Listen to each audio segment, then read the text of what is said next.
ലോകത്തിലെ ഏറ്റവും ശക്തമായ നാവികസേനകളിലൊന്നാണ് നിലവിൽ ഇന്ത്യൻ നാവികസേന. ഇന്ത്യൻ മഹാസമുദ്ര മേഖലയിലും ഇന്തോ പസഫിക് മേഖലയിലുമുള്ള പ്രബലമായ നാവികസേനയാണിത്.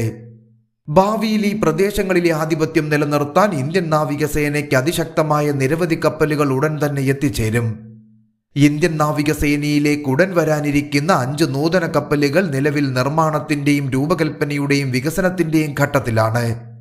ഈ കപ്പലുകൾ ഭാവിയിൽ ഇന്ത്യൻ നാവികസേനയെ ഈ മേഖലകളിൽ ആധിപത്യം സ്ഥാപിക്കാൻ സഹായിക്കുമെന്ന് വിശ്വസിക്കപ്പെടുന്നു. ഇന്നത്തെ വീഡിയോയിൽ ഇന്ത്യൻ നാവികസേനയിലേക്ക് ഉടനെത്തുന്ന 5 അതിമാരക വെസലുകളെ പറ്റി നമുക്കൊന്ന് വിശദമായി നോക്കാം. ഒന്നാമതായി പ്രോജക്റ്റ് 18 ക്ലാസ് ഡിസ്ട്രോയറുകൾ. നിലവിൽ ഇന്ത്യൻ നാവികസേനയ്ക്ക് വേണ്ടി വികസിപ്പിച്ചുകൊണ്ടിരിക്കുന്ന സ്റ്റെൽത്ത് ഗൈഡഡ് മിസൈൽ ഡിസ്ട്രോയറിന്റെ വരാനിരിക്കുന്ന ക്ലാസ്സാണ് പ്രോജക്റ്റ് 18 ക്ലാസ് ഡിസ്ട്രോയറുകൾ. ഈ ഡിസ്ട്രോയറുകൾ advanced AESA radar, electronic warfare system മുതലായവ ഫീച്ചർ ചെയ്യും. ഈ ഡിസ്ട്രോയറുകളുടെ ഡിസ്പ്ലേസ്മെന്റ് 14,000 ടൺ ആയിരിക്കും. ഇത് കൊൽക്കത്ത, വിശാഖപട്ടണം ക്ലാസ് ഡിസ്ട്രോയർ എന്നിവയേക്കാൾ ഇരട്ടിയാണ് എന്നതാണ് ഏറ്റവും ശ്രദ്ധേയം. ബ്രഹ്മോസ് 2 ഹൈപ്പർസോണിക് ക്രൂയിസ് മിസൈലുകൾ, സ്മാർട്ട് ആന്റി സബ്മറൈൻ മിസൈലുകൾ, ബെരാക്കൈറ്റ് മിസൈലുകൾ, എക്സാർസാം മിസൈലുകൾ, anti ballistic missile, air defence മിസൈലുകൾ എന്നിവയുൾപ്പെടെ 144 മിസൈലുകൾ വഹിക്കാൻ ഈ ഡിസ്ട്രോയറിന് കഴിയും. ഈ ഡിസ്ട്രോയറിൽ ലേസർ ആയുധങ്ങൾ, ഇലക്ട്രോണിക് മാഗ്നറ്റിക് റെയിൽ ഗൺ എന്നിവയും ഉൾപ്പെടുന്നു. 2030 മുതൽ 2040 വരെയുള്ള കാലയളവിൽ ഈ ക്ലാസ്സിലെ 5 മുതൽ 10 ഡിസ്ട്രോയറുകൾ സർവീസിലേക്ക് എത്തുമെന്നാണ് കണക്കുകൂട്ടുന്നത്. രണ്ടാമതായി നീൽഗിരി ക്ലാസ് ഫ്രിഗേറ്റുകൾ. നിലവിൽ ഇന്ത്യൻ നാവികസേനയുടെ നിർമ്മാണത്തിലിരിക്കുന്ന അത്യാധുനിക കപ്പലുകളാണ് നീൽഗിരി ക്ലാസ് ഫ്രിഗേറ്റുകൾ. MDL, GRSC എന്നിങ്ങനെ 2 വ്യത്യസ്ത കപ്പൽശാലകളിലായി ആകെ 7 ഫ്രിഗേറ്റുകൾ നിർമ്മിക്കുന്നു. ഈ ഫ്രിഗേറ്റിൽ അമേരിക്കൻ നേവിയുടെ ഏഗിസ് റഡാറിന്റെ അതേ കഴിവുകളുള്ള MF സ്റ്റാർ AESA റഡാർ ഉണ്ടായിരിക്കും.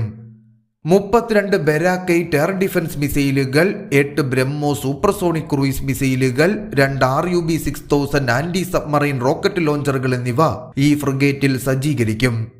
ഈ ഫ്രിഗേറ്റുകൾക്ക് കൊൽക്കത്ത ക്ലാസ് ഡിസ്ട്രോയറുകളുടെ അതേ കഴിവുകൾ തന്നെ ഉണ്ടായിരിക്കും.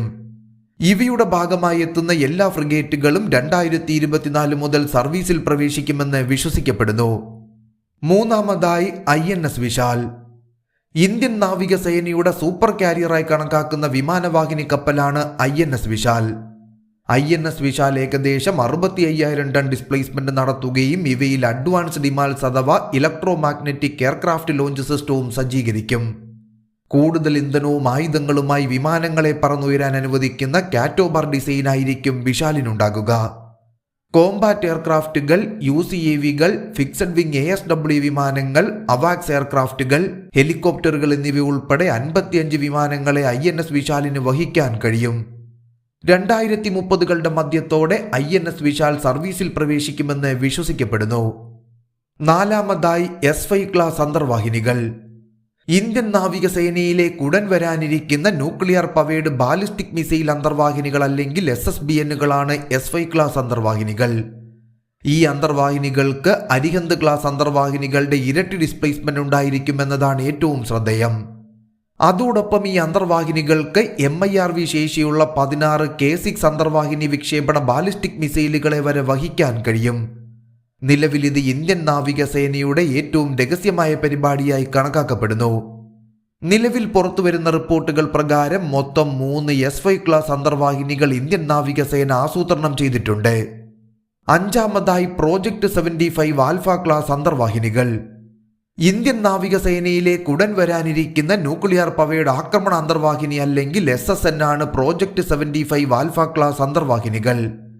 2030 മുതൽ 2040 വരെയുള്ള കാലയളവിൽ ആകെ 6 അന്തർവാഹിനികൾ സംഭരിക്കാൻ ഈ പദ്ധതി വഴി ഇന്ത്യൻ നാവികസേന ലക്ഷ്യമിടുന്നു.